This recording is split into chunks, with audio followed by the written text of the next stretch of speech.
Hey, you are welcome to the day 4 of the How to Survive Hard Times Challenge. Wow, look at you.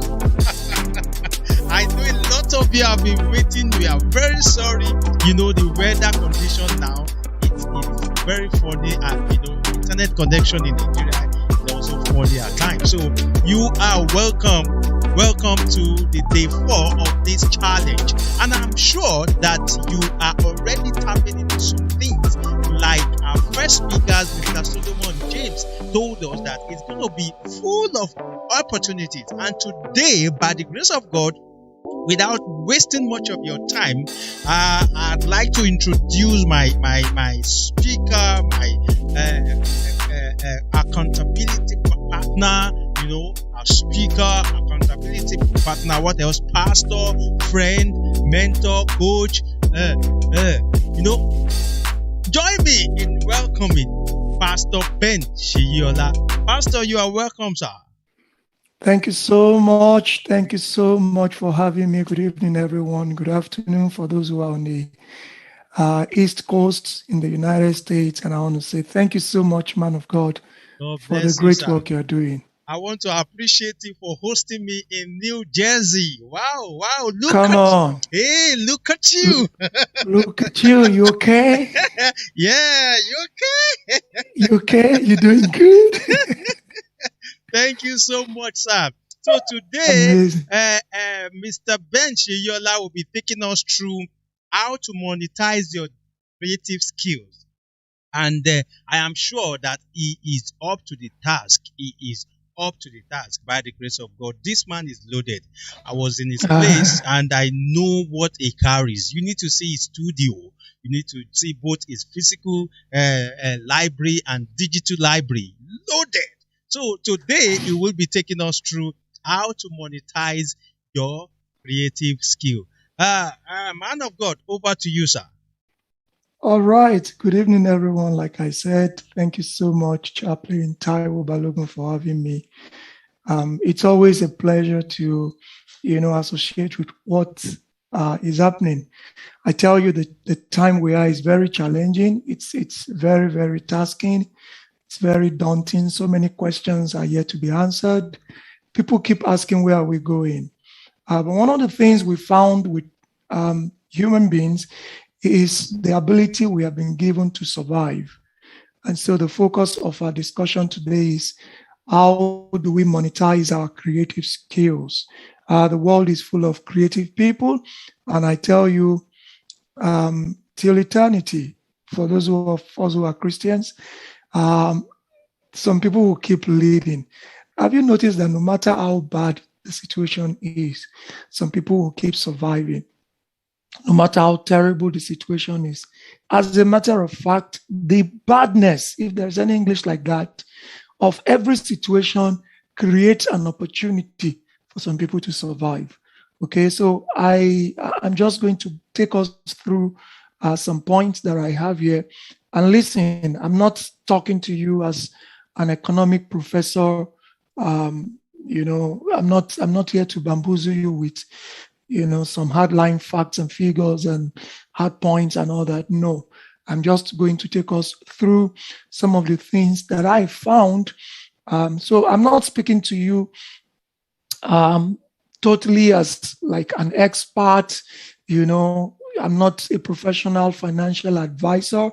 Like we say here in the US, if you need something, when it comes to finance, I'll say go talk to your financial advisor. But listen, we have so much to learn and to gain in this challenging time. So we're just going to go through 5 points that I've listed, and I'm going to try as much as possible to, provide detailed information on each of those points. But I'm sorry if it's going to disappoint some of us, some of the things that I'll be sharing, as they may not directly impact what you're expecting. Okay. So you got to be prepared on some of those points that I'll be sharing this evening. I know some are joining us on YouTube, some are joining us on Facebook. Thank you so much for taking time to join us today. All right, so I'll just share my screen, and I'm sure you'll be able to see the presentation. Okay, let's go. All right, here we go. How to monetize our skills. Like I said, my name is Ben Sheyola, and I love to do what I do. It's been of great interest to me. So my first statement tonight is to make money. Oh, I'm sorry. Okay. Oh, you see, I'm okay. Now it's up. Sorry, I've forgotten that I needed to share it on our streaming platform before it goes online. I'm sure you can see the screen. So that's me. Now, my first statement: don't just follow your passion. I grew up hearing that word. In life, follow your passion. Your passion is your assignment. But you see, to make money, don't just follow your passion. Use your passion to solve problems. You know, there are two extremes we always get to hear: follow your passions and solve problems. And people are saying, I've been following my passion, I've not been making money. And some are saying, I'm trying to solve problems, I don't see the problems to solve. Okay, so I always say, to make money, solve problems. Money is not available to anyone who is not solving problems.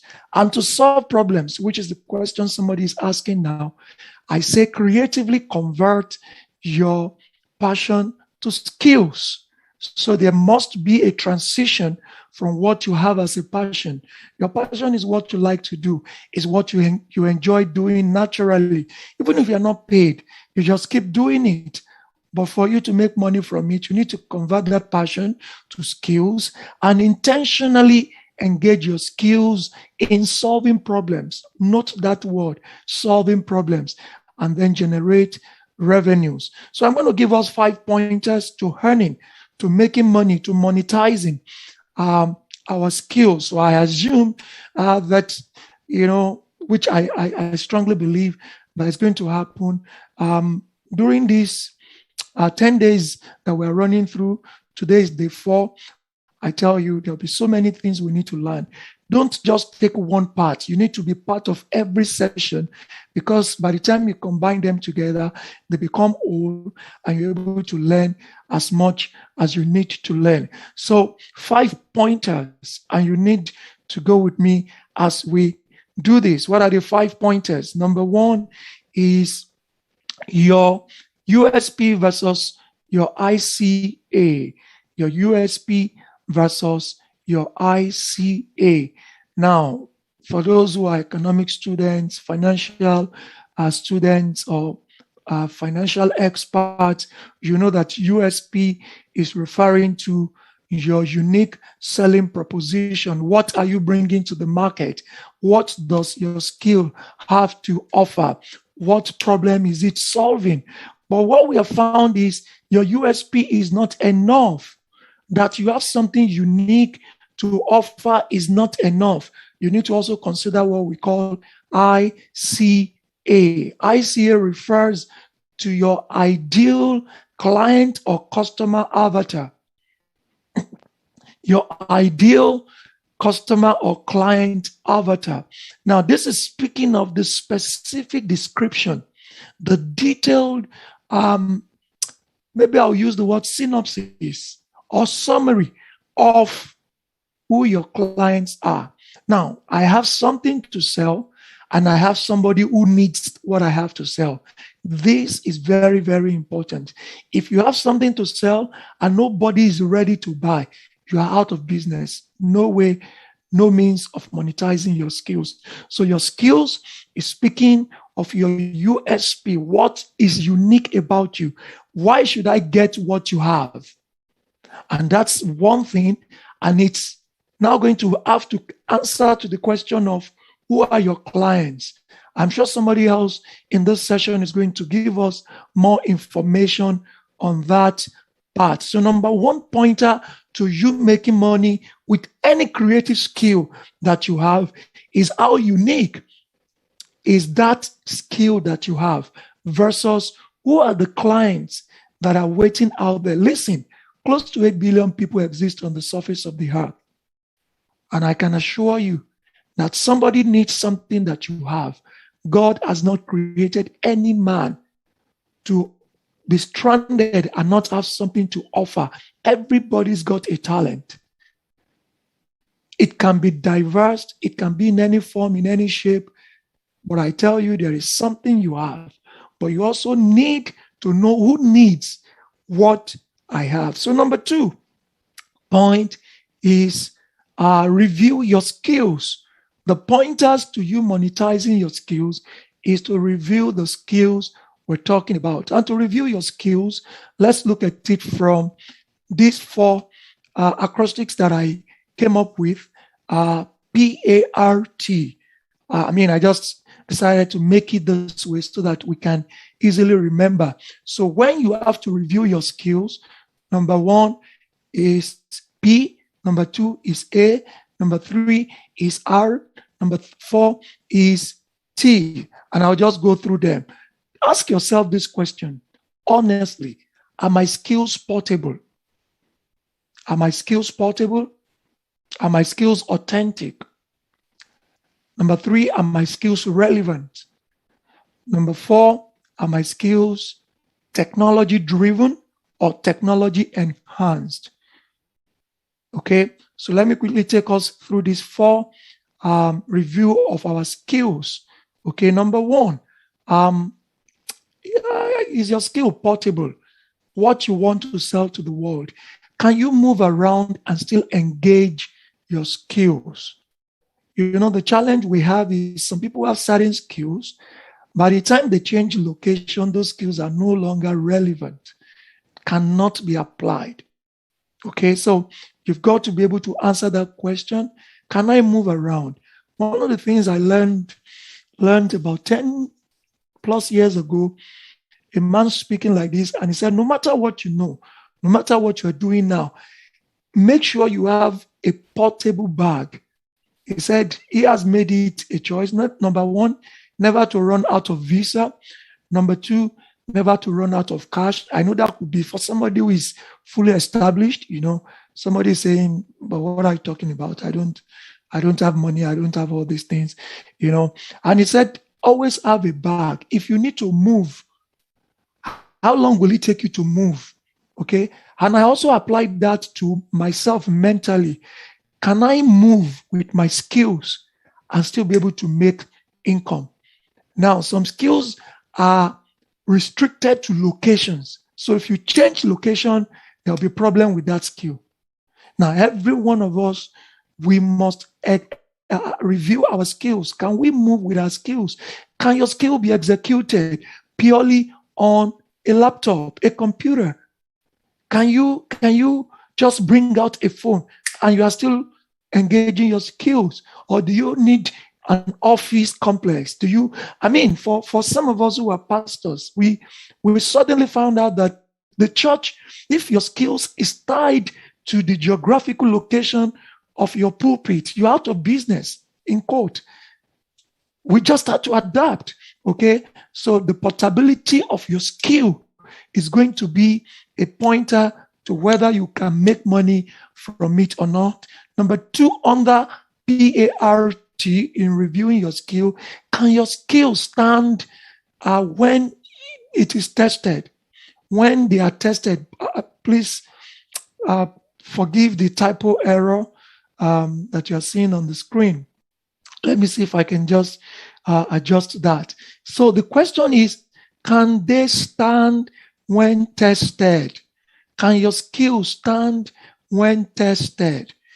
This pandemic has exposed us to the fact that many things that were not authentic actually fizzled out. Can they stand when tested? Number 3, Under that, remember we're talking about the 5 pointers. And number 1, I talk about your USP versus your ICA. And then number 2, we're talking about reviewing your skills, under which we've talked about P, portable, A as in authentic. And then number 3, relevant. Are your skills relevant? Many of us, our skills need to be discarded. 3 things can happen when it comes to skill management, creative skill management. Some needs to be discarded, some new ones need to be acquired, and the existing ones that are good needs to be enhanced and refocused. So ask yourself, are my skills useful and applicable, to the audience that I'm selling to? Now, you have something unique, which is your USP versus your ICA. Now, can your ICA, your people that fit into your ideal client avatar, is that skill useful for them? Now, some of us are going about with obsolete skills and we expect people to pay for them. If your skills are obsolete, you're out of business. Now, some of us have some skills now. All we need to do is like what they do in the music industry. Some people don't have super good voices. Listen, most of the songs you hear, the hip-hop songs, even some of the general contemporary songs, there's what we call auto-tune. Now, you hear those voices. Some are naturally good with their natural voices, but some, it has been enhanced. They use the technology to auto-tune the voice. And so it's more alluring, it's more attractive, it's more, and you like it. What they have done is to use the same skill and enhance it. So is it relevant? And finally, under the PART, in reviewing your skill, is it technology driven? I don't need to overemphasize the fact that our world has permanently evolved into being technological driven. So ask yourself, are my skills driven or enhanced by technology? Now, let me quickly add this at this point. For those of you who may not really know, technology as a driver is either enhancing a business or driving a business. And here's what I mean. There are some businesses that have been existing long before technology came. For example, healthcare was not started by technology. Transportation did not come. Somebody may want to argue, but somebody invented the technology of transportation. No, people were walking. God made us to be able to be mobile. So it was not technology that brought about transportation, but technology has enhanced it, has made it to be more interesting, more applicable, more useful, more relevant, and more, enterprising. Yes, that's the right word. Now, there are other industries that we have found out. I'll give you an example. Do you know until Gutenberg started printing press, there was nothing like book publishing? The technology of printing press actually gave birth to book publishing. Okay? Now, healthcare is technology driven. It's technology enhanced. People who are doing healthcare, if you want to argue with me, some of us grew up with grandparents who did not go to any medical school, but they know the right herbs to use to cure ailments. But you see how technology has enhanced the world of medicine. So ask yourself, the skills that I have, are they technology driven? Are they enhanced by technology? Okay, let's go on to the next point. So number 1 pointer to you earning or monetizing your skill, number 1 is to consider your USP versus your ICA. And number 2, which I've mentioned, is review your skills. Review your skills. And I've talked about four points on that. Let's go on to the next one. Okay, which is experiment. So after considering and you have reviewed, under your review, you've ascertained that these skills are not obsolete. Speaking for some of us is not obsolete. It only needs to be refined, enhanced, and refocused. Now, there are other new skills that I am acquiring, even at this level. I still go through video trainings, online schools, just to acquire new skills. So number 3 thing in the process of monetizing your skill is to experiment. Now, there is no crime in failing, but there is more crime in not trying. The challenge we're going to face is the fear of failing can stop us from trying things out. And you know the funniest thing, it is less expensive to invest in experiment into this world. There are so many things you can do that you don't have to spend too much. So I'll give you an example. Whatever skill you have, if somebody gives me an example of this to mind, how do I get people to know about this skill? Easy. Let people try it out. Oh, if you watch YouTube, you see some people who do gym, for people, and people watch from home.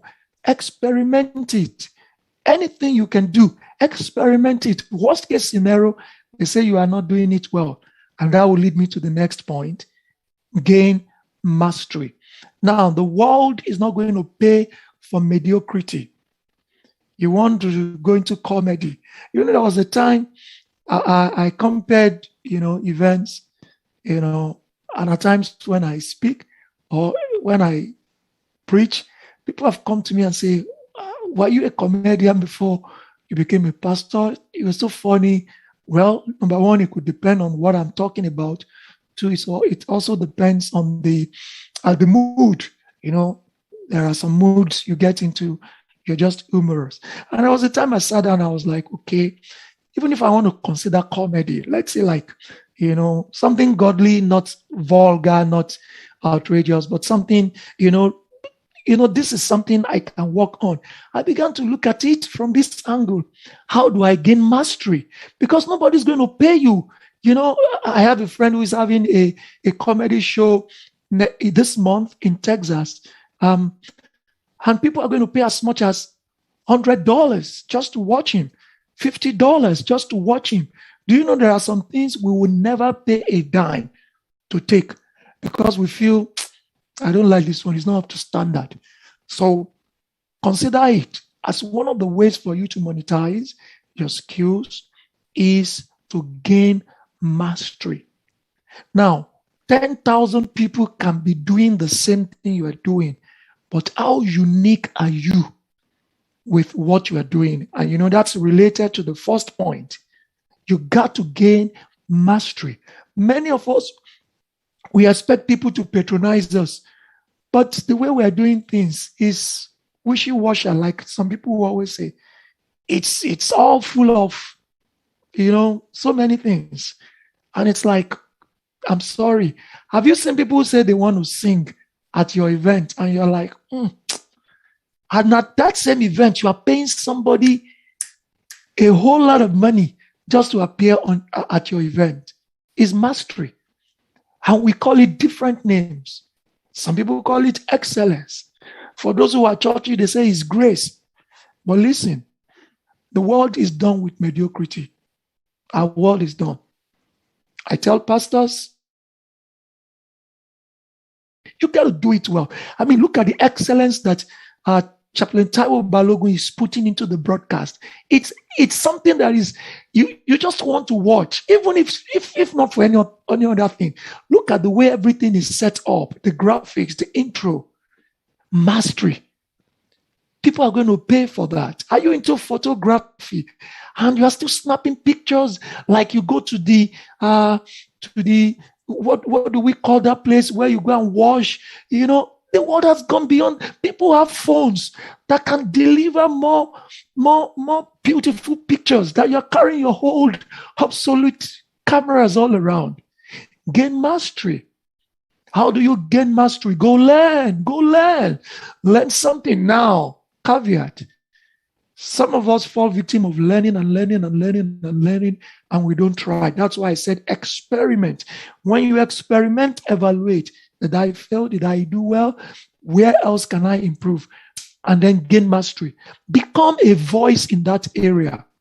I was attending a training just this week on Zoom, high profile thing. And the guy was saying, it's about production. And he said, do you know many of you are struggling to do what everybody's doing, but there are 1,000,000,001 things that people are not doing. He was just talking to just some of us into TV production. And he gave an example. He said, do you know, I Googled the word pizza. Pizza came out 1.2 billion listing on Google. And I Googled barbecue, and it came out 8.2 billion. It means the whole world is crazy about barbecue. But do you know we don't have much channels, TV channels that we call barbecue channel. We have many food cooking channels. People are rushing to do recipes on YouTube, but nobody's, specializing and saying, all I am doing is barbecue. That's an example. You got to gain mastery. The world is going to pay you, not because they like you, not because you are beautiful. It's because what you have for them is relevant to them. You are into fashion, hairstyling, gain mastery. I had a friend, when this guy, oh God, a man, married, a family man, but his area of specialization is women hair. And he told me, he said, Pastor, I now have my own class of clients. When I charge them, I charge you $200. If you can't pay, go and do it $50 elsewhere. He said, do you know what? I turn down clients now. The guy has improved so much. He said, Pastor, I don't stress myself. I charge you this amount because I know my worth. I know my work, and I know I have something to offer you. It's called mastery.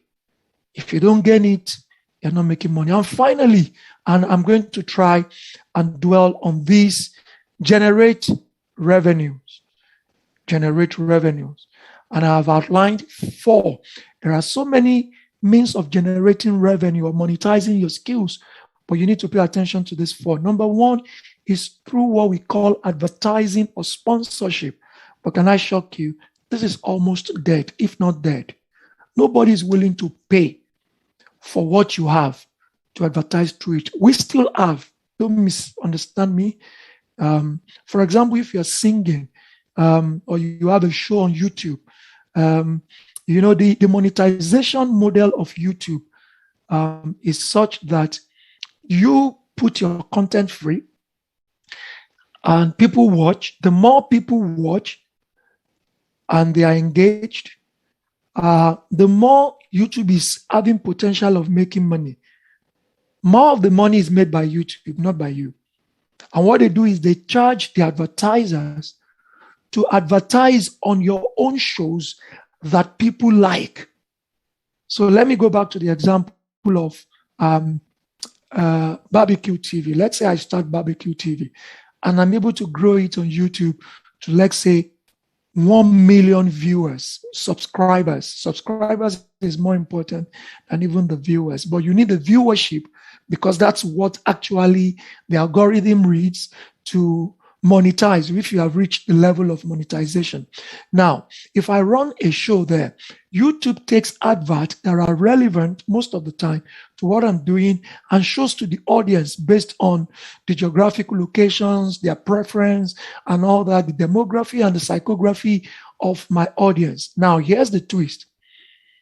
YouTube can start something that will attract advertisers to come to you and say, we love what you do.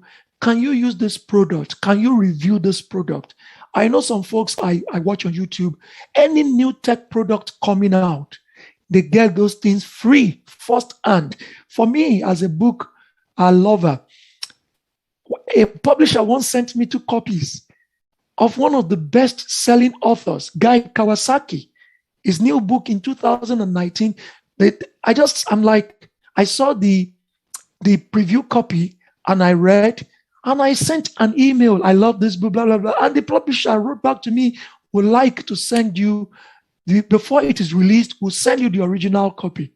And I tell you, that's a form of advert because you can grow it to the point where people now pay for their product or services to be seen, used on your own platform or through your own skills.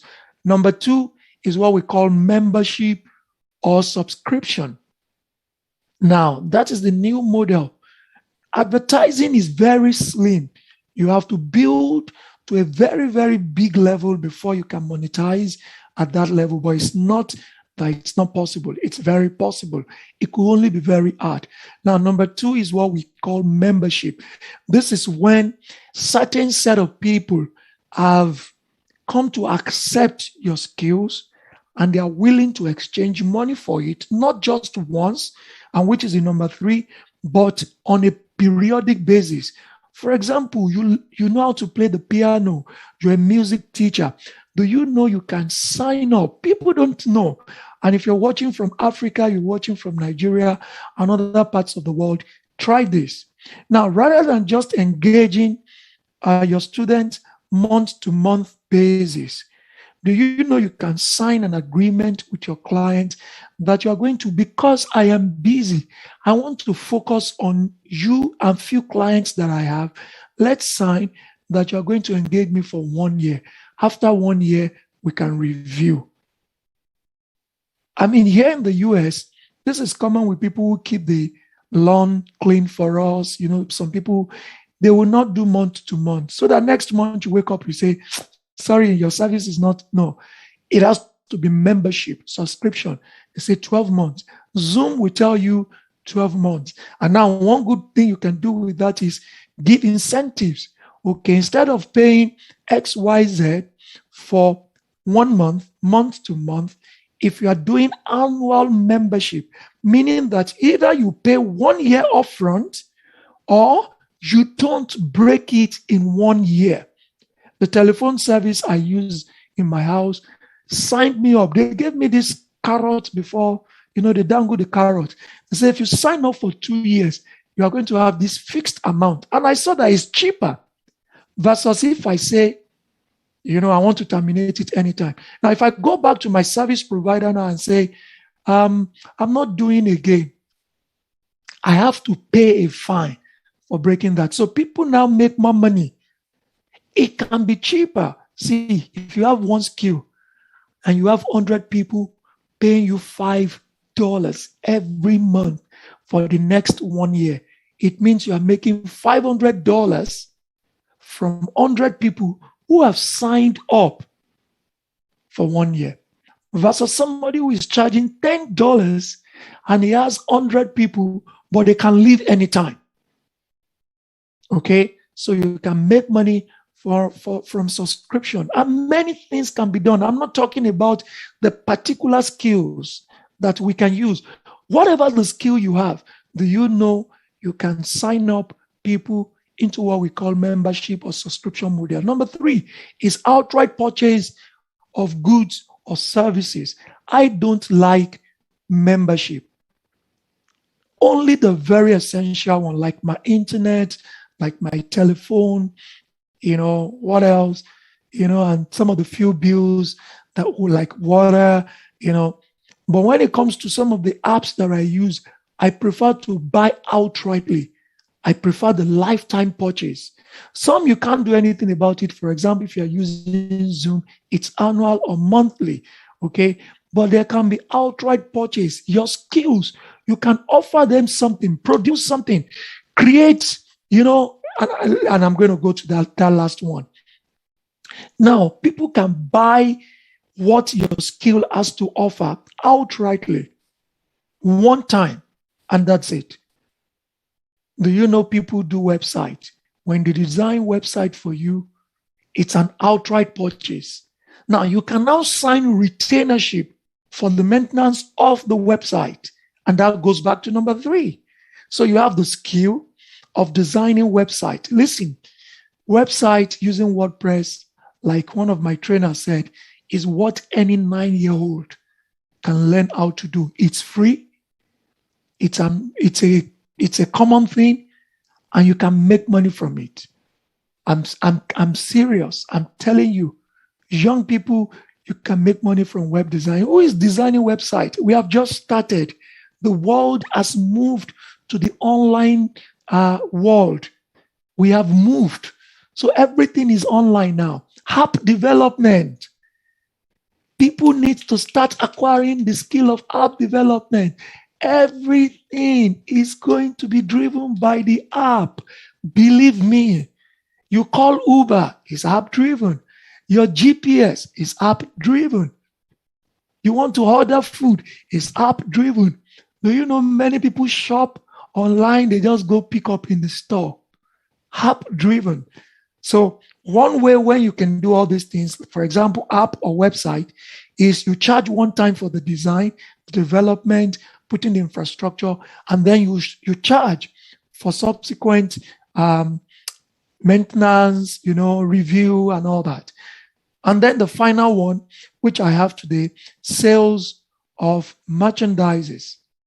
This I have found, if your skills, now, if in the process of turning your passion to skills, nobody is willing to pay you directly for your skills, one good thing you can do is create merchandise around that skill.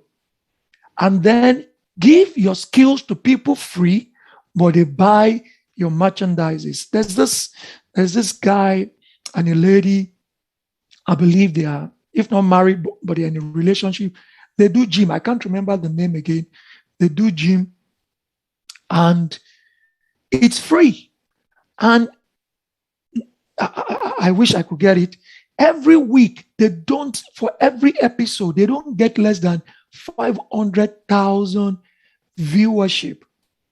Now, this is free. Nobody's going to say, I love what you're doing so much. Oh, yeah, take money. But have you noticed when you're on YouTube, people now put the match star. They put their t-shirts, they put the art, the cap, they put water bottle, they put books, they create journals. Some people are into healthy recipes. Now they know they are not charging you for you to watch them, but they say, do you know what? We have this cookbook, we have this recipe book, we have this t-shirt. And do you know people are going crazy buying those articles, those products because they want to identify with those who have the skills. So please, you got to understand that you can generate income if you can engage any of these 4 things. Now, you notice that the last one seemed to be the easiest. Once you have an audience that is, let's say, 10 people who love what you do, you can give it to them free, but let them buy the merchandises. Let them buy the products. When you attend some master classes, not master classes, webinar. Some of them they call master classes, but they're actually not master classes. They call them general webinars. And when you go there, they do what we call CTA, call to action. And then they now say, if you can just click at this time, this product's supposed to go. I've attended a bunch of them. I used to be emotional initially. They say, if you can just click, do you know you can buy these products? It's supposed to be $100, but today we are selling for only $36. And you see thousands of people buying. They say, what you have seen so far that you like is nothing compared to the full package. Of course, I'm working on some products at the moment with some friends that will get to that point. And we invite you, we'll show you what we want to sell to you. And boom, you make the money. All right. So finally, to monetize our creative skills. And if you're asking me, when can I start? I say, start today. Start where you are and start with what you have. All right. This is the final. You can hook up with me online using this platform. My name is Ben Sheyola.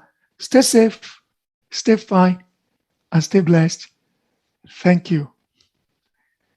Wow. Wow, wow, wow, wow. Please give it up to this pastor. If I give it up to Pastor Ben Shiyola, I am wowed again tonight. Wow, wow, wow, wow. Hey, look at you. Look at you. Look at you. This is indeed a master class. I am wow. God bless you, sir. Thank you, sir. May the Lord bless and honor you, sir. You Amen. really dive deeper.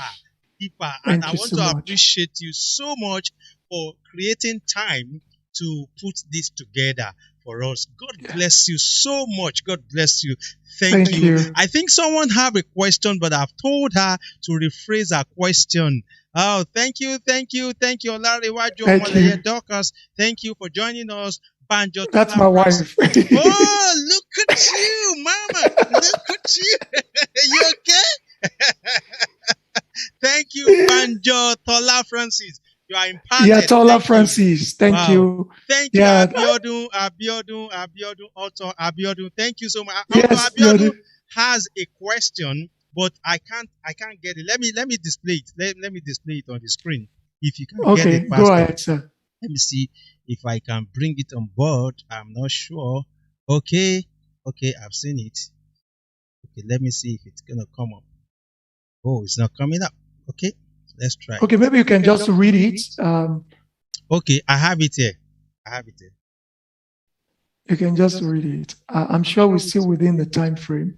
Okay, did you see it, sir? Can you share some of our test or skill? Yeah, I don't understand. Aside from the pandemic, something. I'm sorry. Okay. Let me read from here.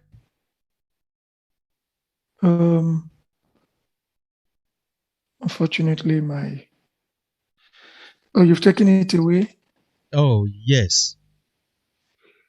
Okay, I think she has. Okay, maybe you can drop the question, then Pastor will reply later. Thank you so much.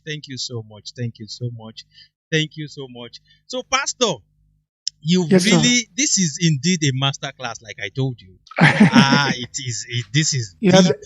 This is deep. But I have a question. I don't usually do this since we started this program, but I think I need to help someone out there who doesn't want to ask this question. You see, some of the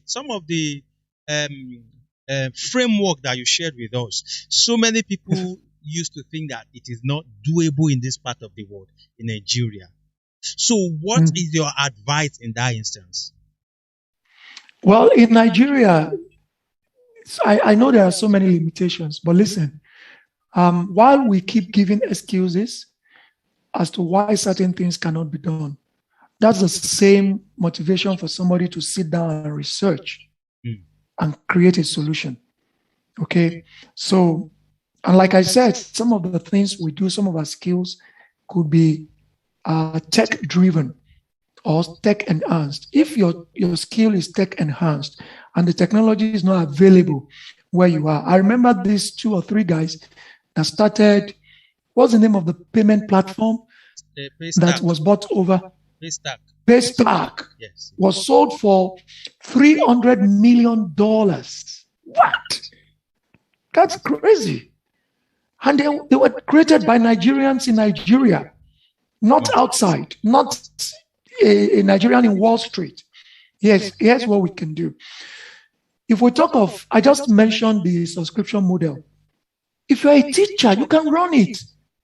Oh, in this my class, I need people who will be committed to 12 months because you see, remember I talked about gaining mastery.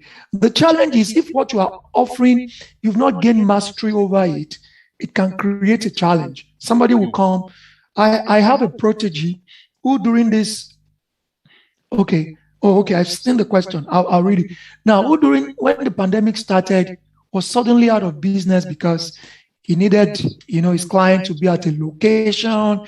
He's into educational services and all that. And I'm like, boy, come on, wake up. You're too smart for this. I said, Zoom, Zoom, Zoom, Zoom, Zoom. Do you know, right there and then we open Zoom with, as technology is the new thing. This is going to help you. It's going to enhance your business. Do you know that was what kept him afloat throughout the pandemic? Now, pandemic is over, in quote, let's say, the lockdown is over, I mean. And do you know his clients are increasing online and they don't want to even come back in person because they've come to enjoy it. And I said, don't just stay. Everybody is using Zoom. What are the creative things you can put in that will keep them busy? That if I attend your Zoom classes, what's the big deal? Anybody can do it. And that was how we started thinking. So for the limitations we have in African countries, in terms of technology, I tell you, this thing can work. All you need to do is, when you push your mastery level to a point, that they try other people. Now, it may take time, but you can get there. That when they try other people, they are forced to come back to you. I tell you, it's possible.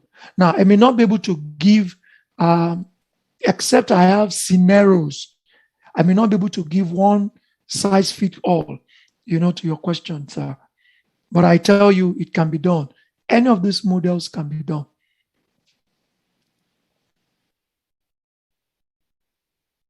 Another question says, yes, sir, you said to prepare our skills to be tested like it was tested during pandemic. So I was wondering if you could predict other tests we need to be prepared for post-pandemic. I'm back. I like that. Sorry. I like that. I like that question. What are other tests that, well, you want me to start unveiling some of these secret learning? There's a book, permit me, Chaplain. Okay, sir. I have a book here. I was in that studio live. I feel like. So, see this book. Okay. It's called Create the Future. I recommend it. I was trying to get you this book, man of God. Yes, and sir. the other side of it, it says the Innovation Handbook. Okay, can you raise it up a bit? The back. Okay. So Create the Future. And then it's two books in one. Wow. The Innovation Handbook. Now, this book was written by a young man, he's just in his 30s now, who sat down, and of course, it was forwarded by Malcolm Gladwell. That's one of my best authors, Malcolm Gladwell. It's an upside down thinker. He's an historian, but he's an upside down thinker. Now, Create the Future made me to realize that the future is going to be hinged on artificial intelligence. So, Mrs. B that is asking the question, other tests, find out, can your skill stand the test of AI? AI, AR, VR, mixed reality, we call it. Help our audience with this AI, artificial intelligence, AR. AR is augmented reality. So that they won't say you are speaking, AR is augmented reality. Do you know, if anybody is in education, you are watching me, a time is coming, classroom textbooks will still be relevant, but your student will learn more with AR. I introduced it to my protege. Because it's my protege, I didn't charge him anyway. And they've started using it for their students. They now get AR content online. AR means I can sit down like this and begin to experience something that is not around me physically, but I feel those things as if they are real. Now, this is not spiritual, it's technology. If the future that we have stepped into, we want to make money from it, some of our skills must be able to be applicable using AR. Your customers are not going to buy your product because you say the product is very good. You can simulate it for them through AR, augmented reality. They are not using it tangibly with them physically at the moment, but they can experience what it delivers through the technology of AR. AI is talking about how many of us chat with some organizations and something answers you and says, what would you like me to do today? My name bot, we call it BOT. Actually, it's the short form of the word robot. And of course, robot has its own meaning too. It's an acronym, but let's not go there so we don't get more confused. Do you know AI? This guy was telling us in this book, AI is just at the general level. AI is still going to go to the third level. Now, what AI is doing now is to process based on the information we have put into the system. So, example, data, we call it data. I'm trying to refrain from using those tech words.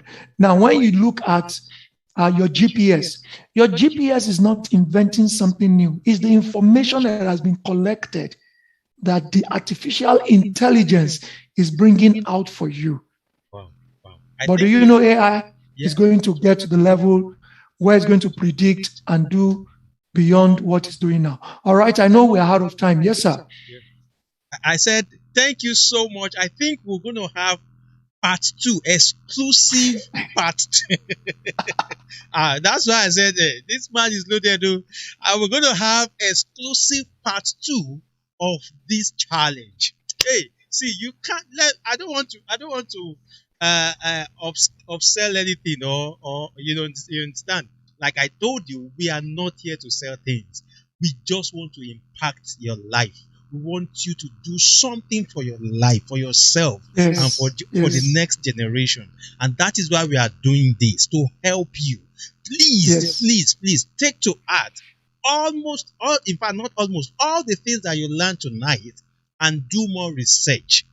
I hope I'm going to get that book, sir. I'm going to get that book by the grace of God. We'll talk off camera. Thank you so much. Why we give room for for our next speaker. Please, can you just stretch your hand and bless this man of God and pray that God will bless you in the name of Jesus. We ask God that His mercy will not depart from you and your family in the name of Jesus. It is well with you in Jesus' mighty name. Amen. Thank you so much. God bless you, Pastor. God bless you. You. See you later. You okay? Okay. All right. Thank you so much. I hope you got value for your time, and I am very sure that you can't afford to leave now. Why? Because the second speaker is also ready. He's already in the chat room. He's already in the room waiting for him to deliver. He's connecting all the way from United Kingdom. Just like we have Pastor Ben Sheyola all the way from New Jersey, he is also connecting from UK, and he will be taking us through money in the bank. Money, what did I say? Money in the bank. Good evening, man of God. God bless you, Apostle Akita Yolutade. Oh, sorry, did I say Apostle? How are you, sir? Hello, sir. How are you, sir? I am blessed, super excited to connect with you, sir. It's wonderful. It's a wonderful session. We bless God for the life of Pastor Sheyi Ben. I think, God is in constant use of His people, and my belief is that as God will continue to use you, and use as many people that God has ordained to use for this generation, myself inclusive, because you don't want to be, you don't want to cast yourself out. You just want to be among those who make things happen, those who are ready to help and take people to the next level in their life, in what they are doing. And my belief is that God will use all of us here, God will use all of us to his own glory in Jesus' name. Thank you so much. And we are glad to have you on board. Without wasting much of our time, without wasting your time also, I'd like you to go straight to your presentation. Thank you so much. Thank you very much. I thank you, Chaplain. I thank God for each and every one of us who is here present. And I will say that this opportunity that God has given unto each and every one of us, it shall be profitable to us, and it will be profitable to us, and we all shall be richly blessed. By the grace of God, tonight I'll be looking at money in the bank. Money in the bank, and I would like to just integrate from what Pastor Sheyi Ben has said, or what he has done. I'm going to pick a point, and the point I'm going to pick is already in what I wanted to do, but it's towards the end, but I think I will just bring it forward. And it's better to talk about it straight away right now. And it has to do with the question that was raised in predicting other things that will happen, in predicting situations that will arise. We need to begin to look at that.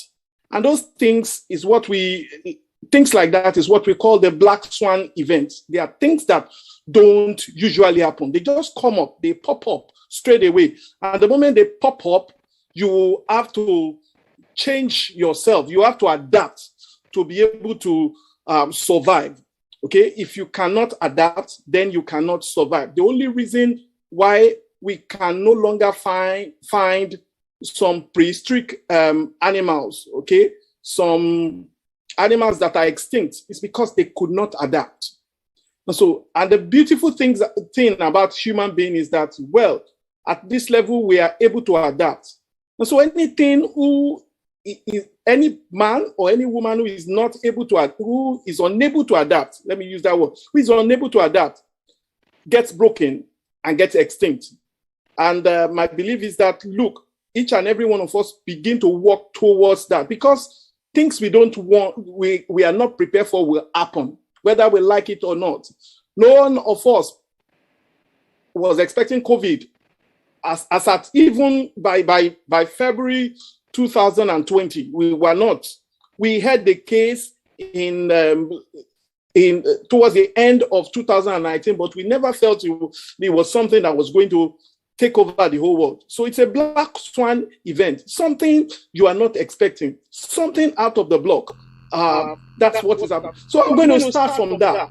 And how does that relate to what we are going to talk about? It's because whether you like it or not, situations will arise that will change a lot of things. Situation, as usual, will always arise. It will change a lot of things. So what you have been doing before will get stopped one way or the other. The way you make money would get stopped. Some things will happen, whether we pray or not. Changes are things that they are black swan events are things that necessitate we are readapting ourselves. We just have to change our outlook, our perspective, the way we do things, the way we have been doing things. It becomes unacceptable. And so that's it. So we are going to look tonight, by the grace of God, at money in the bank. And I'll start from this point, that we need to understand what money is and what bank is, and then we'll look at other things that maybe some people will call them jargons, but they are important things that we need to begin to think about. First of all, I will say that money is a medium of exchange, something that you use in exchanging. It's something that is necessary for you.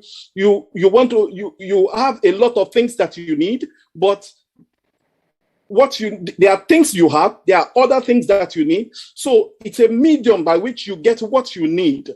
So you give something to someone and then you collect what you want from such a person. So I would say money is that. And so if we look at that, money is a medium of exchange. Let me see if I could share my screen.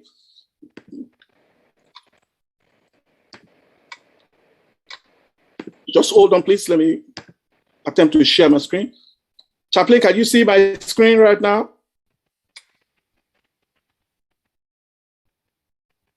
Yes, I can see. Okay, no. You can't see my... Your presentation? Yes, please. Not really. Let me just let me try again.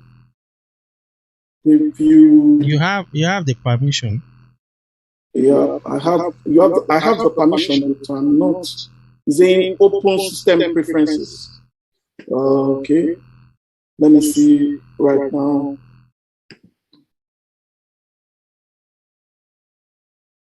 Okay.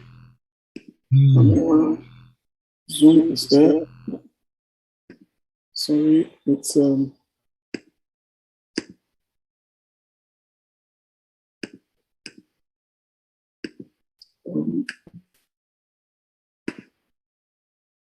right. Can you see? See, I can see what I am. Let me just okay.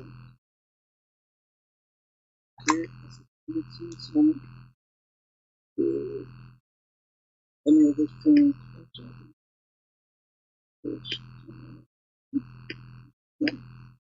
Okay. Let me try again. Let's see whether it will allow me this time around. Okay. Still showing unknown.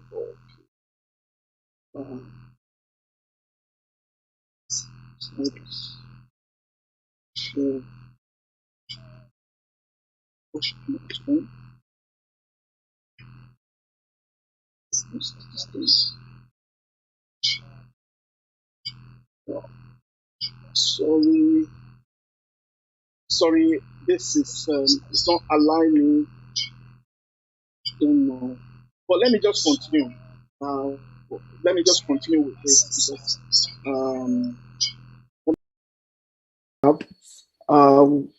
so I said that money is a medium of exchange, and if we have sorted out money being a medium of exchange, then we should look at what a bank is.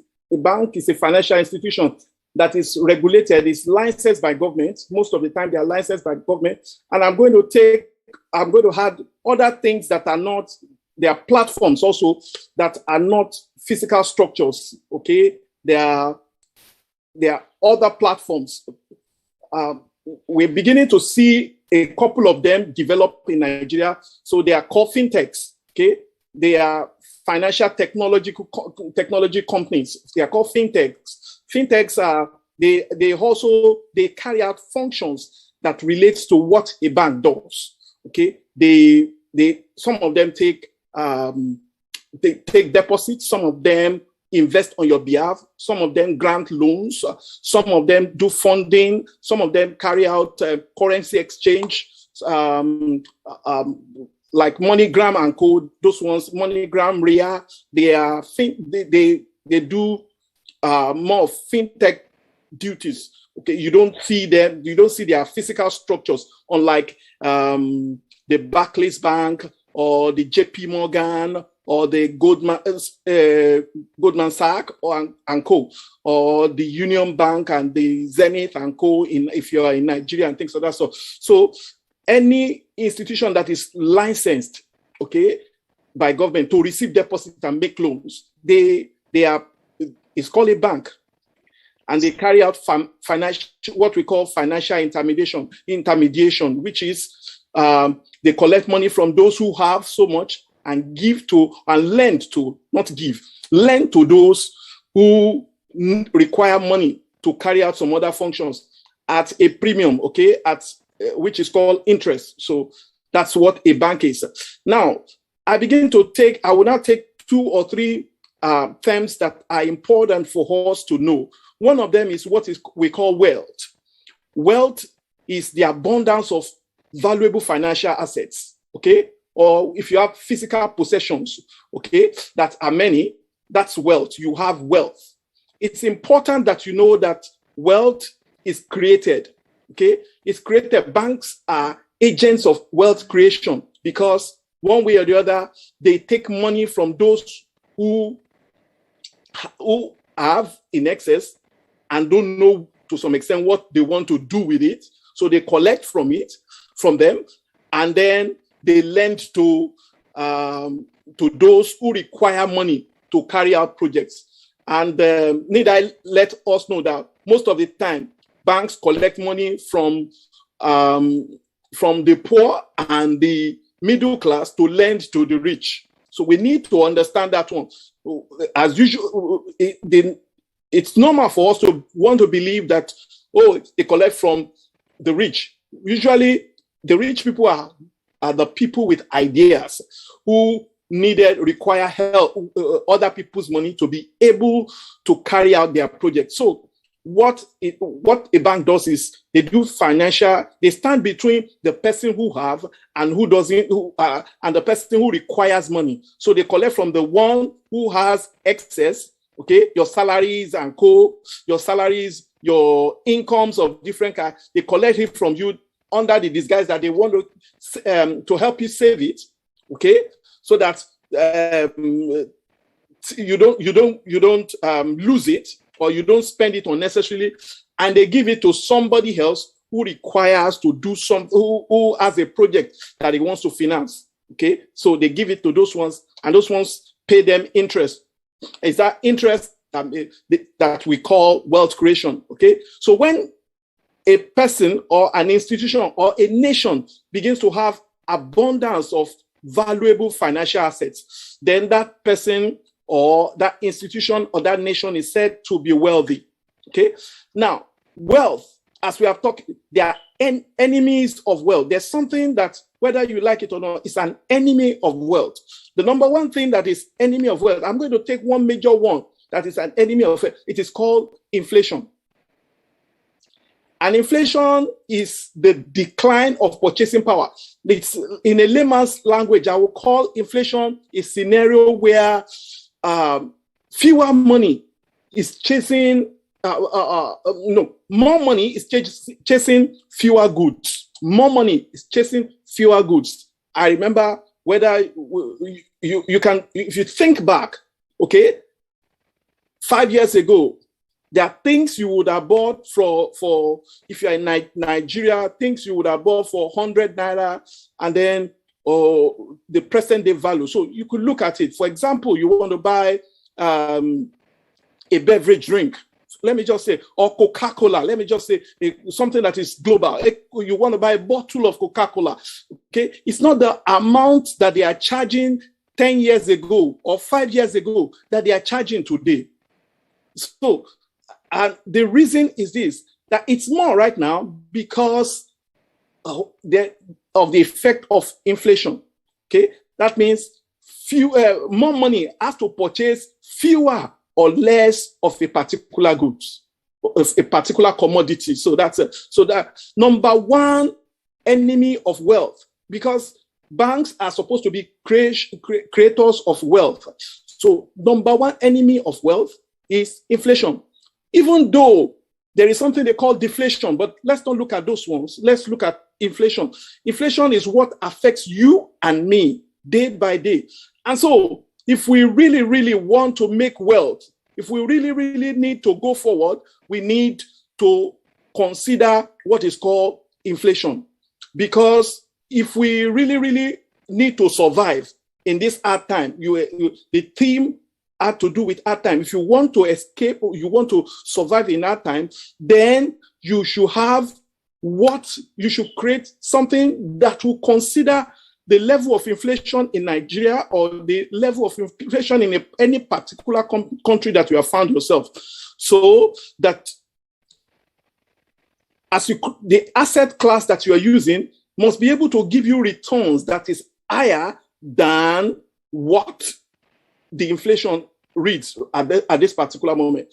Okay, because salaries are not changing. If you look, so income, unless you are a business owner, who, even if you're a business owner, unless you're a business owner that has a product that you are able to transfer the cost to the ultimate user, then it's always challenging for you to be able to, there's always a big challenge caused by inflation. So you need to be able to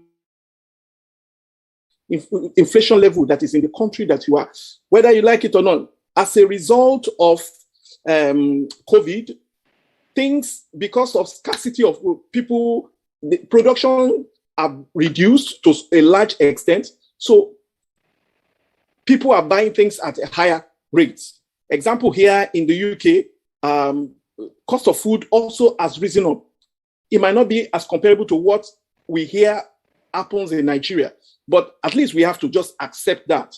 We just have to accept that okay, cost of this cost has increased. So as cost increases, we need to be able to manage those costs. We need to be able to manage it. We need to be able, so that we don't end up in hard times.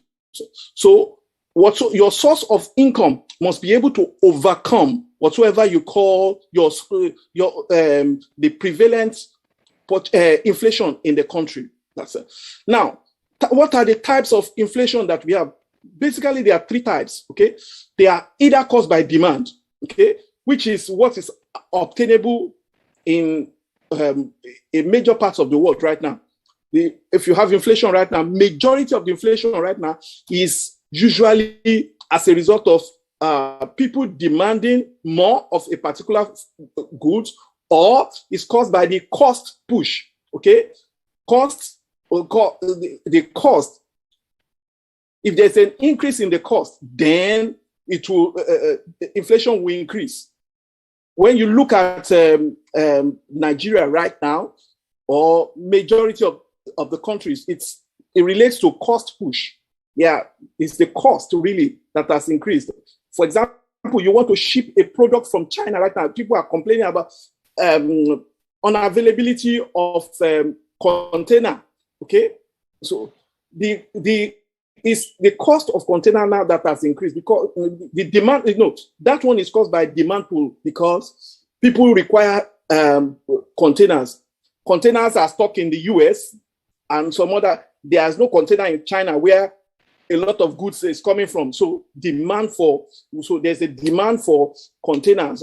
And so that's what has caused shipping costs in some cases to move from, in some cases, shipping cost has moved 4 to 10 times increase. So that's it. And so there's demand pull inflation, there is cost push inflation, and there is also another type of inflation that is called built-in inflation. I won't go deep down into that, but I'm setting a ground for us to understand, because whether you like it or not, if you say you are making money, okay, or you are looking for money, yes, if you go to a bank to collect money, you must consider, okay, inflation rate, because the bank, well, it's run by a lot of brilliant people, whether you like it or not, you like them or you hate them. A lot of brilliant people, they would have considered inflation, and that is why lending rate in Nigeria is in double digits. Okay, a lot of people lend money at 27-30%. Okay, per annum, which makes it almost impossible for you, if you are into business, to run a business. It makes it almost impossible for you to do that. Okay, if you need that, if you require that money to be able to survive, also to run your family, also, okay, you must understand that, look, your salary or your source of income must be able to cover that. It must be able to cover that. So those are the challenges that's why we say that inflation is an enemy of wealth. Everybody wants to be wealthy. The scripture says, beloved, I pray above all things that thou mayest prosper and you be in good health, even as your soul prospereth. Okay, so your soul, you want to prosper, but at the same time, something is working against what will make you prosper, and that is inflation. So you must have inflation at the back of your mind. Whatsoever I'm going to do, whatsoever money I'm going to collect, I must be able to make something beyond that will be more than the inflation. Because government is the largest spender in Nigeria, because a lot of people are on salaries. Salaries are not being increased. But at the same time, the cost of food is going up. Cost of transportation is going up. Exchange rate is going up. So those are the things that makes life hard for human beings. Okay? But let's continue and begin to look. Even as we have that particular challenge in terms of inflation, there is something that there is a way out for people who, there's a way out for you and me. Let me just put it that way. And in finance, there is something they call the eighth law, the eighth wonder of the world. Maybe I should call it that way. Eighth wonder of the world. It is called the power of compounding. The power of compounding. And that is, if you keep doing what you are doing, okay? For example, you invest a particular sum of amount, and you keep investing both the returns and your principal at the same time. You keep that means you are compounding that money. And if you are compounding, initially it looks small, but as you over time, as you go over time, okay. I'm sorry, I cannot display this on the screen right now. As you over time, you discover that it begins to acquire speed. The rate of growth begins to acquire speed, and what hitherto looked small, returns that look small, because you are not eating the returns, because you are investing the returns, then it begins to make money itself. Returns begin to create returns on its own. And so you begin to make wealth at a faster level. But it might not be in 1 year, it might not be in 2 years, it might not be in 3 years. Now, the rate of returns begin to increase over time. Okay. So for example, you decide that every year you want to be investing 1 million, let's say 1 million. Okay. If you invest in a particular asset class that returns, let's say it gives you like 15% returns or so, 15% returns. Okay. In the first year you get, or let's even say 10%. In first year it gives you a return of 100,000. Okay. By the time you have that 100,000 to your 1 million and you reinvest it the second year, it will give you not 100,000 again. It will give you 110,000. And second year, by the time you reinvest 110,000 into 1,100,000, okay, the next thing you discover is that the returns will move from 100,000 to 110 to 121,000, and that's how you go over time. By the time you are about if it's at 10%, okay, so that means like in about 10, almost less than 10 years, about 8 years, okay, you already in about 7 years, 7.2 years, you would have doubled your money. That's it. So over time, the issue with us is that most of the time we are in a haste. But that is what the banks do. That's what the bank leans on. That's the way by which most of the banks make their money. It's not that they invest, they give you money, okay? Because they are compounding the interest rates at which they gave you, they are making more money. They are creating more wealth out of that. So if regardless of the fact that there is challenge posed by inflation, there is a way out for those of us who know, for those of us who are willing to just continue. It's called the power of compounding. And so as you compound whatsoever you have, your investment, over time, you begin to see, okay, that you are growing and you are growing. You are growing.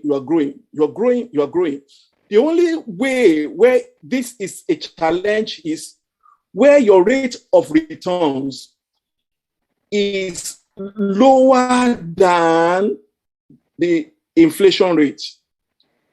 For example, if the inflation is 12% and your return is 10%, then you will not be able to beat inflation. You'll be worse off over time. But supposing you are able to have an interest rate a return that is higher than the inflation rate, then you will make a positive growth in returns over time. Okay, let me move forward.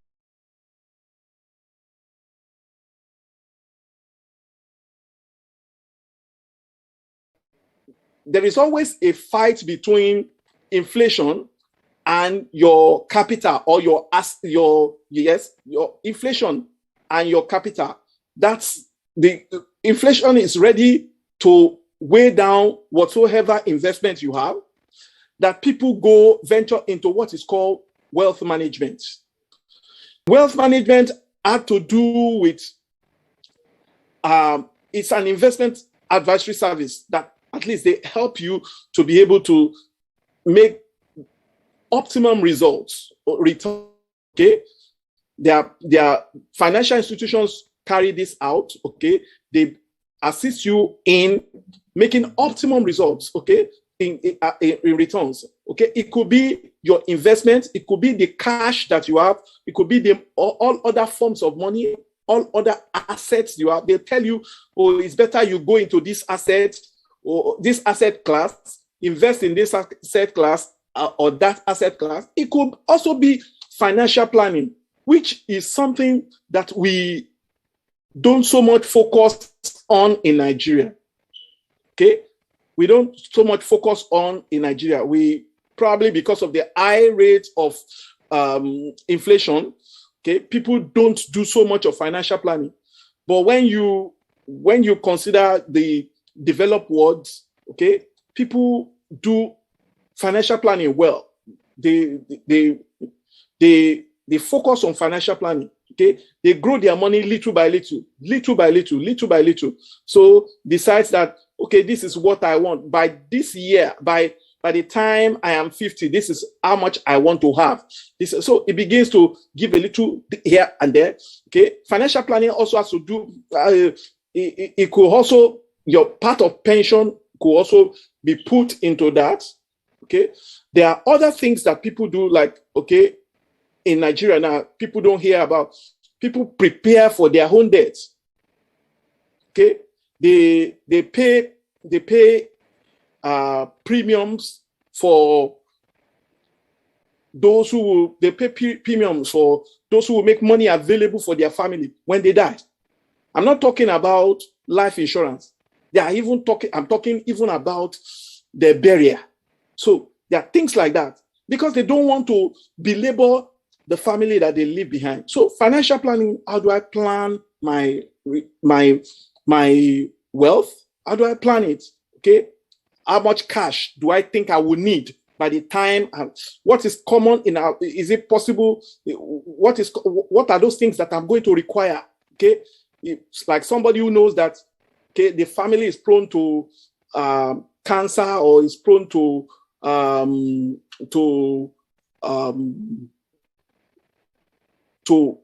some sicknesses, like there are some specific sicknesses, and you don't, so it prepares money towards that. It insures health insurance and things like that. So it's about, all those things are about financial planning. And as much as possible also is a way in which where you try as much as possible so that your wealth is not, whatsoever you have is not encumbered. Okay, so that, look, your assets will continue to make money even when you are unable to work. That's it. So that's it.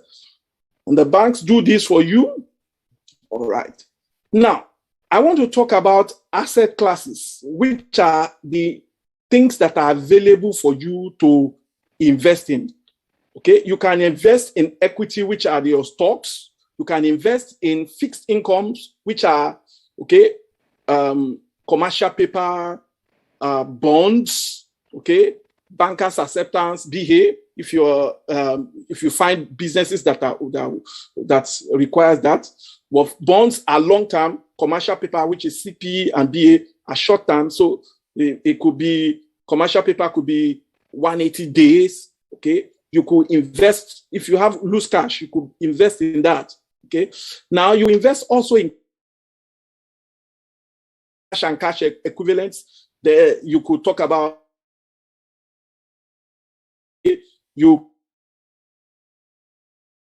the dollar, or you can decide to hold any other currency, whether it's the GBP or the euro or any other one that you think, okay, it's much more stable, or even the CHF, which is, yes, please. All right. Now,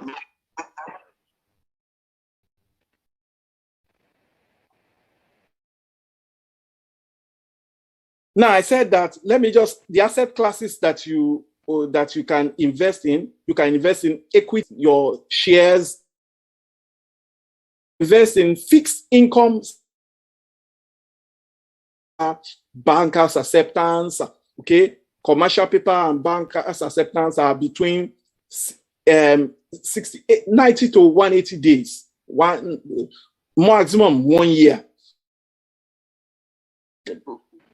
Well, bonds could go 10 years, 30 years, okay? So you could invest in that, okay? So you would do for you. It will assist you to know that, look, I am, if you are, for example, if you are 25, okay, you are advised to have more of equity. But 50, 55, you are advised to have more of fixed income, something that will give you a fixed return. That means 6% returns every year, or 8% return, or 10% return, or 15%. That's what we call fixed income. So the returns is always fixed. But equity, okay, your shares, a particular year, they might not give you returns, or they might give you, some of them will give you, you have opportunity of making money in terms of what we call capital appreciation. Okay, in fixed income also, there is something they call the, so it depends on the yield curve. I don't want to go there because it's a little bit technical. You can hold what we call cash and cash equivalent. Now, when you talk about cash and cash equivalents, okay, I can, if you have Naira and you see that I have this Naira, I don't want to money in the next 90 days or something of that sort. So I can decide to say, okay, which money do I require right now? Okay, I can, if I will require dollar, then I can buy dollar today. I can have a forward contract. I can have a spot contract. So it depends on whichever one that will suit me. Okay, I can, so cash equivalent. So I can buy what is a currency that I feel might be stable. Dollar, Naira is going to depreciate. Okay, as it's been depreciating because of a lot of, even when reserves increase, okay, because a lot of people are always betting against Naira. So I can also join and bet against Naira. That's what has pushed Naira to about 720 to pound, okay, 500 and what to, I think 500 and I can't remember for dollar now right now. Okay. So that's what it is. So I can hold cash or cash equivalents. Those are, well, there are things that we call cash equivalents. Okay, all right. So there are things like swaps. Okay, also they are cash equivalents. Now, I could also, there's another asset class which is common to Nigeria, which is real estate right now. Over here in the UK, I think real estate is probably the wealth of this nation is about 30 about 40% of the wealth of United Kingdom has to do with real estate. That's why it's expensive to buy a house in the United Kingdom. So, right? But what the government do, or what the economy did, was that since they know that the wealth is tied to real estate, then they make sure that there is something they call mortgage. Okay, so something that will help you to go get into that ladder to be able to. And government have several projects like help to buy, different ones. So, and I remember back in Nigeria, well, I got one. Okay, and while I was in Nigeria, so I know it's possible. So, but our biggest problem is that we always think that things are not possible, but they are possible. Okay, it's just that we don't want to follow the process. Now, another asset class is what we call derivatives. Derivatives is not common in Nigeria, but it's well in advanced level, in very well developed and advanced in the US and then in Europe.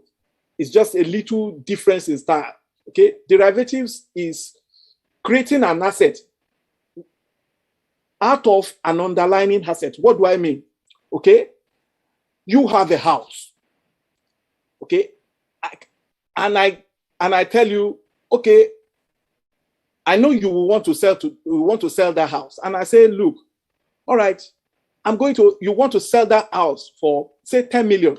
I say, all right, I'm going to give you 500,000 for a right to be able to buy that house in 1 year or 2 years time.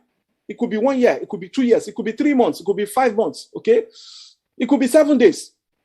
Okay, don't sell it. You must first of all give me the right to say I want to buy, or whether I will buy or not. But I'm going to give you 100. I'm going to give you say 100,000 for that right, so that when you are ready to sell, okay, if it is the American style, okay, on or before that day, I can decide to buy it if I have that money.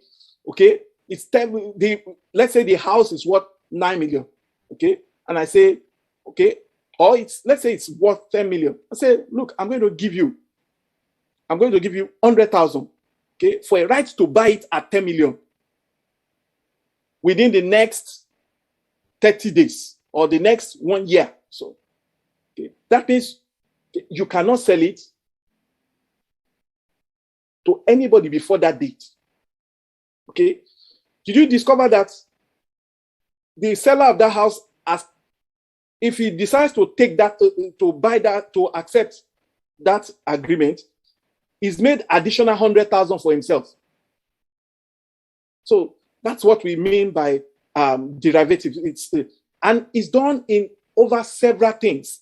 It's done over oil. It's done over a lot of asset classes. Okay, there is always an underlying asset. Underlining asset. That underlying asset is what it could be real estate, it could be stock, it could be bonds, okay, it could be indices itself, okay, it could be indices also, okay. Okay, under equity also you could buy indices and things of that sort. This is where people buy options. Derivative is where we talk about options, okay. It could be even on what we call cash equivalents also, okay. It could be on forex, okay. You can create a derivative based on that, okay. So that's it. So those are the asset classes, and these asset classes, it's possible for you to invest in them. You can always invest in them through, okay, banks. You can always invest in them through platforms that are available, okay? You could invest through banks, stock brokers, financial institutions, different one of them, whichever one you decide. The issue there is just for you to decide which one favors me, which one represents me, which one is suitable for me, okay? Which one do I understand? Because there is no way you will not do anything. If you do for you to be profitable in whatsoever you do, you must take time to study, to understand, do your research. As Pastor Sheben Ola said, so you must have gained mastery in some of these things. So it takes a process of learning. Derivatives, you need to, in fact, you need to learn and to understand. Even if it is fixed income, you need to learn. If it is stock, you need to learn. Okay, if it is cash, investing in cash and cash equivalents, also you need to learn about it. You can't say you want to trade forex and then not learn about it. Okay, I would put the recent class, which is cryptocurrency, also under cash equivalents. I'll put them under cash equivalents because I'll put them there. It pertains to that. So now let me now tell us, for those of us who are in Nigeria, for people who are in the UK, for example, now there are several platforms you could use. The banks, you could use mutual funds, you could use platforms that are available. You could use like stockbrokers like eToro. In fact, there's convergence of all these platforms. Okay, eToro, interactive brokers, a lot of them, they are available. But for our people who are back in Nigeria, in Africa, so there are fintechs that are coming up. Okay, you could go through banks to do some of those things. You could go through stockbrokers. Those ones are already, they are structured and they're there. But we are looking at asset management companies or fintechs like Trove, Chaka, RiseVest, Cowrywise, PiggyVest, Bamboo, all of them. Those ones are now available in Nigeria. In fact, their impact right now also has to do with the reason why Naira keeps falling, because people are now buying dollars and then investing with these platforms. Okay, they've made it easy for you to invest there. So you just buy. Okay, you just buy. So and if CBN or bank says no, we are not selling directly, then there are other ways right there. You buy. You can always buy quasi-money, things that we call quasi-money. Okay, cash equivalents. Like, okay, you decide you fund them through your PayPal account, or you fund through other means of perfect money and co. Everyone, things like that. So you can there is, even when they say there is no way this way, you find a way through other ways, through other means, and then you just do that. So those are the things. The platforms like this are available. Now, I want us to in rounding all these things up, and I would like us to consider something, a wise man's advice, as I call it. Okay, and I put it in 7 states. I am not the one who created this wise man's advice. In fact, if you really, really want to consider this wise man's advice, the best thing is for you, I will ask you to read that book. It's been there for a very long time, but it has stand a test of a long time. Okay, and that book is called The Richest Man in Babylon. Richest Man in Babylon by George Clason. Okay, Richest Man in Babylon, and he was using a story to talk about creation of wealth and 7 major steps. And I'm going to go through that 7 major steps. Number 1 is that you need to start by fattening your pulse. Okay, you need to start by fattening your pulse. You need to begin to make your pulse fatter. Okay, and how do you do this? His advice was that it says that a tithe of what I earn is for me to keep. Okay, that means at least 10% of what you earn on a monthly basis should be available for you to keep. Okay, now you keep 10% of that. Worst case scenario, 10% of that. Now, when you have 10%, when you have kept 10% of that, okay, so that means your pulse, you are having reserve little by little. Then the next thing for you to do is to control your expenses. You need to control your expenses. You see, my brother, my sister, one thing that we need to all understand is this, that our taste is elastic. It's elastic. For example, you are earning 100,000 every month. If you're in Nigeria, or you are earning 2,000 every month, okay? Now, the moment your income increases by, say, 10 or 15%, okay? Maybe first month, you will have excess. If you are not careful, second or third month, you are running a deficit. If you are not careful, you will be running a deficit at the end of the month, because it's always like that. Your taste will rise up to meet your income. Okay? So if you don't put in place proper budget, okay, proper control, your expenses will rise to meet your income. In fact, not rise. Your expenses will rise to surpass, not meet, it will surpass your income.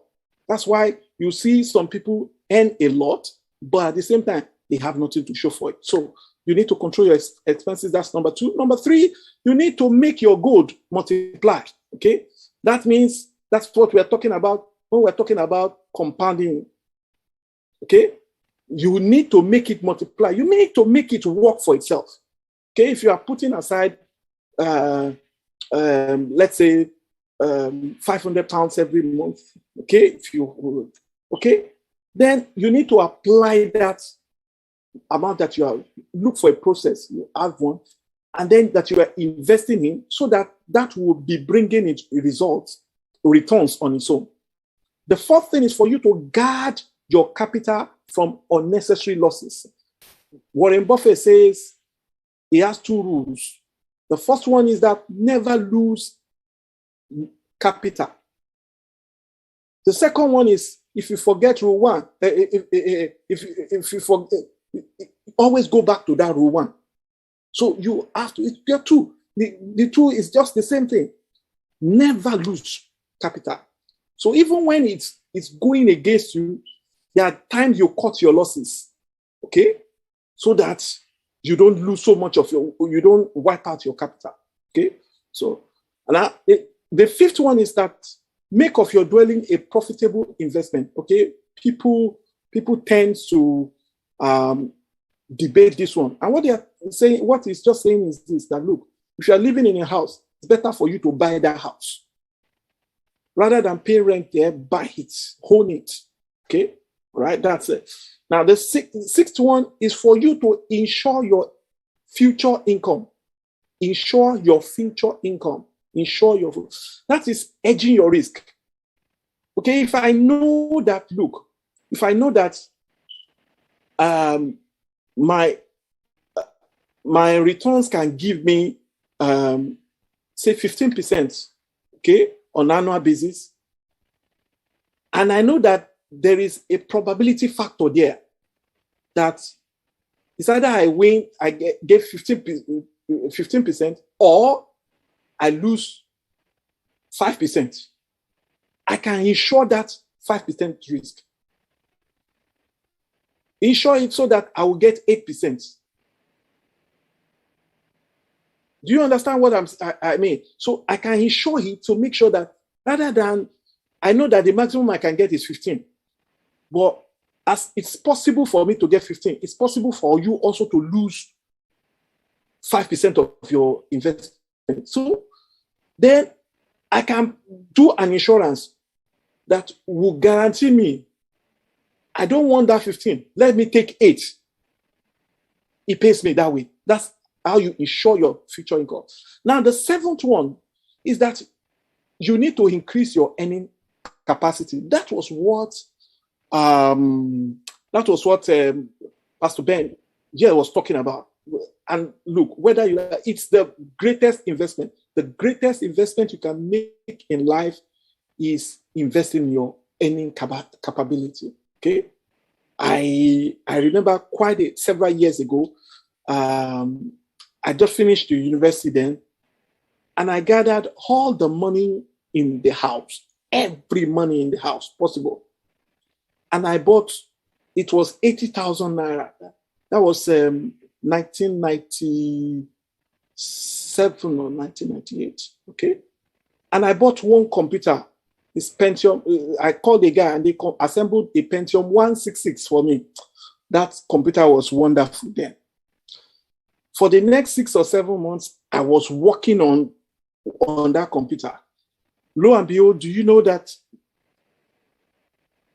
by 1999, okay, so it was 1998. By 1999, I went for an interview, and the question they asked me was that, okay, do you know? I don't know. I understand. I have computer skill, and somebody decided in that panel that, look, I'm going to shame this guy. They just write whatsoever they, and so he started asking me questions. It was a bank then. I started asking me questions, and I was answering. I was answering. Everybody the panel got interested, and they asked me, how come you know so much? You studied chemistry. Why? How come you understand this? I said, because I have a computer in my home. They said, you have a computer. In the bank then, I can tell you, Chaplain, there were about five or six computers then in the whole of the bank. Now, so a fresher who is now saying that, look, he has his own bank, he has his own computer. They just wrote, look, recommended straight away, recommended for, you must employ this person. They have 5 and I have 1. And that was how. And funnily, I invested 80,000. My starting salary became 360,000. And that's it. That was then. Look at that. You understand? So you must increase your earning capacity. Anything you invest in yourself is never too much. It's never too late. And it's important for you. I was talking about making sure you control your expenses. And one thing I'm going to ask us to understand is this. Okay, you need to ensure that, look, when you control your expenses, there are 4 or 5 sub-heads that you need to be very careful about. Okay, your rent should not be more than 30%. It should be, in fact, 35% of your income is too much. It's too much. 35% of your income is too much. 30% is at most. Okay, your transport cost must not exceed 15% of your income. Your food should be between 10 and 15%. 15% at most. Okay? Or else you will build a duplex in your stomach. Yes. So if you like, then if you are the ones that your data, your subscription and things like that should not be more than 10% of your income. And then you should have a miscellaneous of 10%.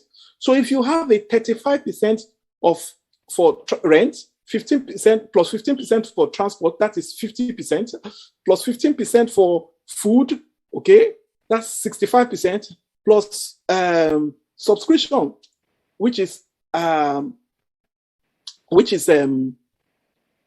subscription 35 plus 15, that's 50, plus 15, 65, subscription 10%, that's 75, miscellaneous 10%, that's 85. You still have 15%. A tithe of all I earn is for me to keep. So you still have that. And make sure that you have cash.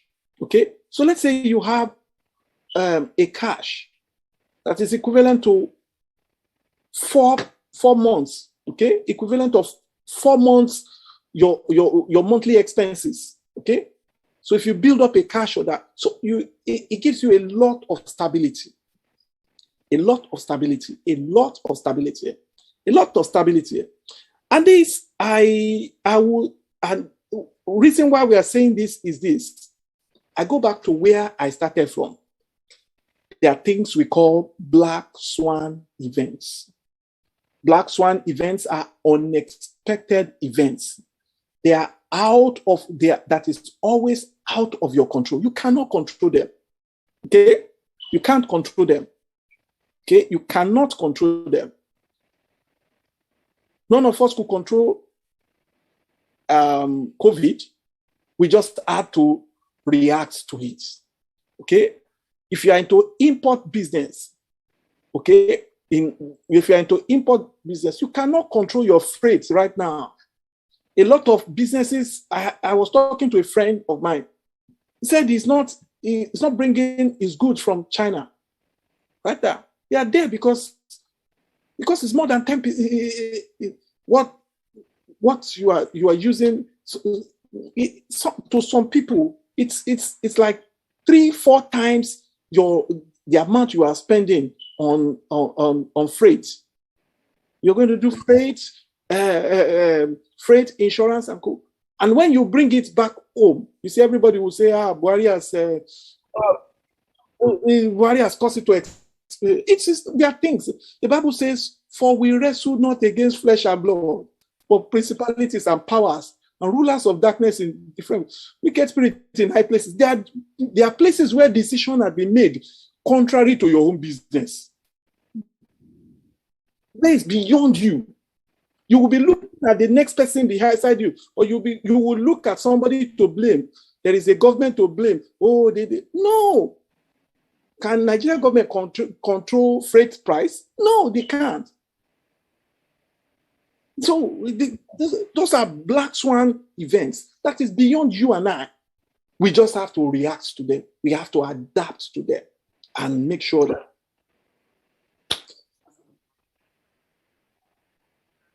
You so much. Wow.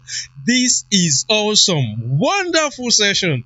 In fact, what should we call this? Should we call this a master class or executive class? Because we just, this is like, is a bundle of resources that Mr. Akitayo Olutade, aka Apostle, that he just shared with us. I know he doesn't like me using apostle. He's an apostle in the marketplace. So thank you so much, Apostle. We appreciate you and want to appreciate you again for creating time to be a blessing to us. Wow. I have added to my arsenal, in the financial market tonight. And I want to say thank you so much.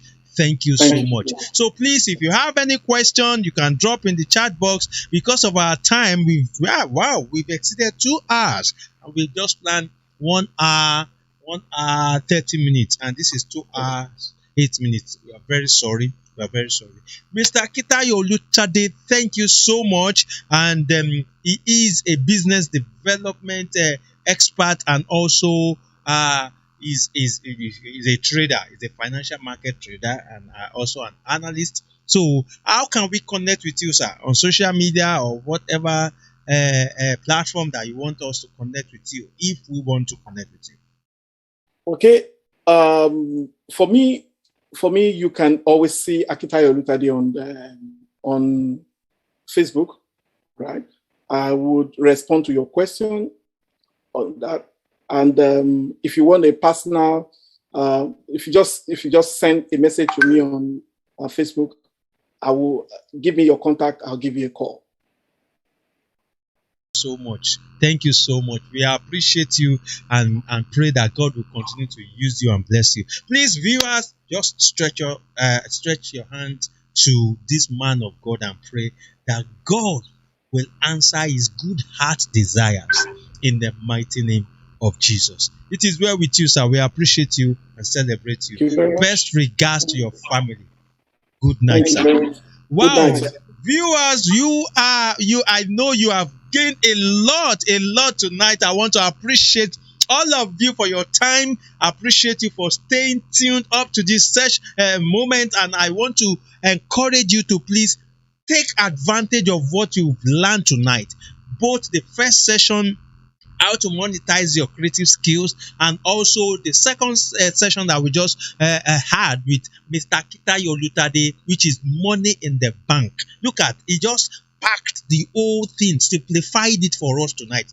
both inflation and investment opportunities of vehicles that we can invest, quasi money, derivatives, equity, even cash and cash. A lot of opportunities, bonds, and a lot of things that we can also learn how to do. And like he said, if you want to know more, you can get in touch with him. You also want to connect with Pastor Ben Sheyola, you can also get in touch with him on IG and also on Facebook. Ben Sheyola, that's his name.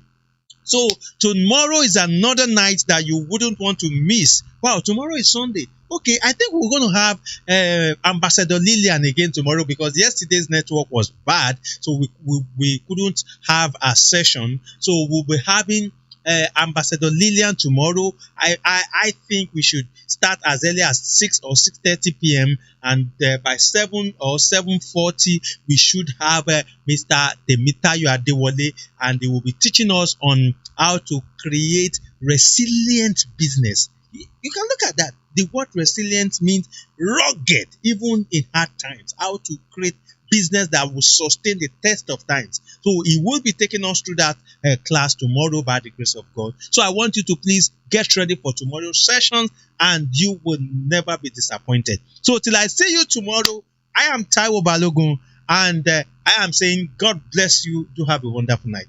Bye. Okay.